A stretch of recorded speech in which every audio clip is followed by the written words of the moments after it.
Speaking of humps, we got our favorite one, Bob Kravitz. Nice Boy, I intro. love. Nice I'm telling intro. you, what a segue, baby! What a segue! Yeah, Damn, that that was was. pretty weak. Oh, come on, man! No. Bob Kravitz from the Athletic joining us, of course. Uh, Nothing going on this week. I heard you say that. I was going to say the same thing in the break. It's like, yeah, not much happening for you this week. Pacers, they keep trying along. The Colts, they're playing, lose. Oh yes, they fired their coach and named me as interim head coach. I mean, no, Jeff Saturday is it as interim head coach. Yes, I'm Were going to be you? the special teams coordinator. Would you have been more surprised if I had been named interim coach than you were that Jeff Saturday was named interim coach? This totally came out of the blue. I mean, you think of, look, Jeff Saturday is a great, great human being. Excuse me. He knows football, but he's never done this except at the high school level. It is absurd. This is like having your general practitioner doing open heart surgery. I mean, Parks Frazier, is a 30-year-old guy who was an assistant to Frank Reich, and he's going to call the plays. This is a tank. They can, if it walks like a tank and it quacks like a tank, it's a tank, and they can deny it all they want. But this, to me, is a very clear effort to bottom out and go get themselves Stroud or C.J. Young or Hendon Hooker or whoever they end up picking in the NFL draft. And I think it's really it's bad news. It's not a good look for the Colts. It's not a good look for the league. I thought they were already tanking. Well, they're already going south. But when you commit to Sam Ehlinger, although Irsay told me last night they're not committed to him for the whole year, that they may actually go back to Matt Ryan once his shoulder heals. Well, especially if they want to tank, they need to go back to Ryan. Well, right? You're guaranteed a tank if you stay with Ehlinger. Those guys aren't any good, but I think you have a puncher's chance against some bad teams like the Raiders. But, look, I love Sam Ehlinger. He's a great young guy, been through the ringer emotionally the last couple of years. I root for him just the way I root for Jeff Saturday, but I don't see it happening, boys. Well, one of the things that I thought about when they made this announcement after the befuddlement subsided was I wondered if the Colts are trying to, I don't know, hide the tank, but are they trying to create some excitement? This team has been so boring and so bad. I mean, they got blanked by the freaking Jaguars. So are they trying to create some sort of positive PR? Because Jeff Saturday is still a beloved figure in Indianapolis for his decade plus on the Colts. I mean, do you think that played a decision? There's no other way this makes sense. Well, I think the way it makes sense is that they're looking at Jeff Saturday to be an objective observer who's going to come in and be the eyes and ears for Jim Irsay and tell him what the hell is going on. And what's really been going on since they lost the Raiders game last year.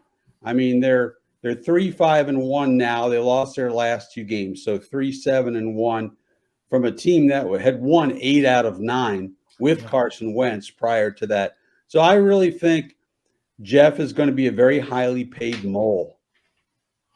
Do you think that is his purpose, total purpose, and that they have plans to hire a coach with experience after this is over? I think that's the long-term plan. I mean, look, if he pulls off some kind of miracle, then they'll consider him long-term. I just don't see that happening. I mean, you look at the history. I'm going to write about this later this week.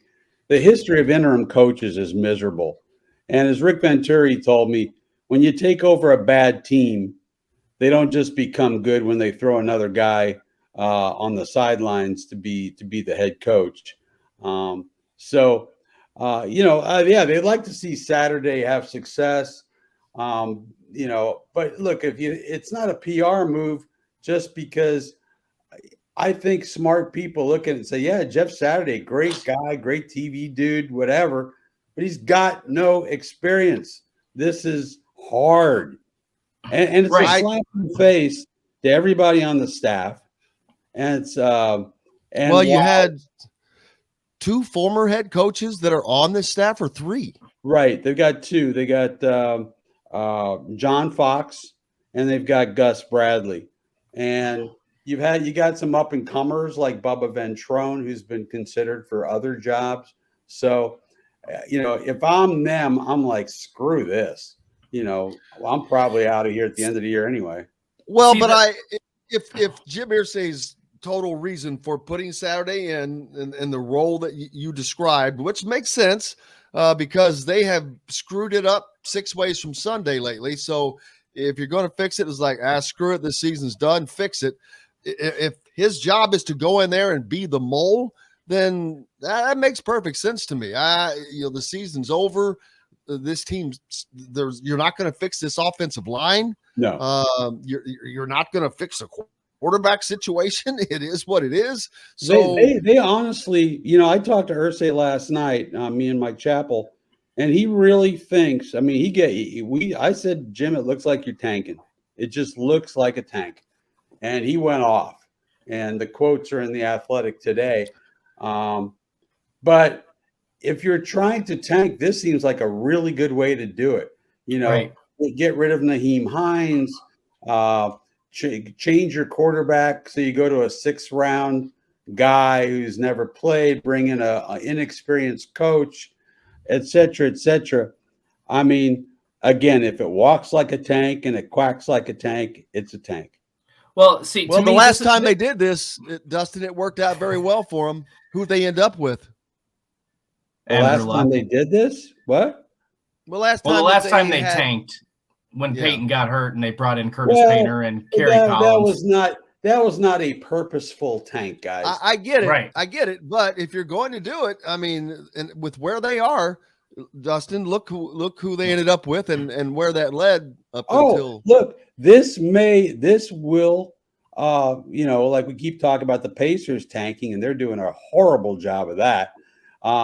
But and I wrote this in my column, in the long term, this will probably work out best for the Colts because they're going to be in a top 5, top 7 position, one would think, if the season continues on this trajectory, and they're going to get one of the top quarterbacks. So long term, it makes sense, but it's a really, really bad look. And Jennifer just asked, how long does Ballard have? I think he's done at the end of the season.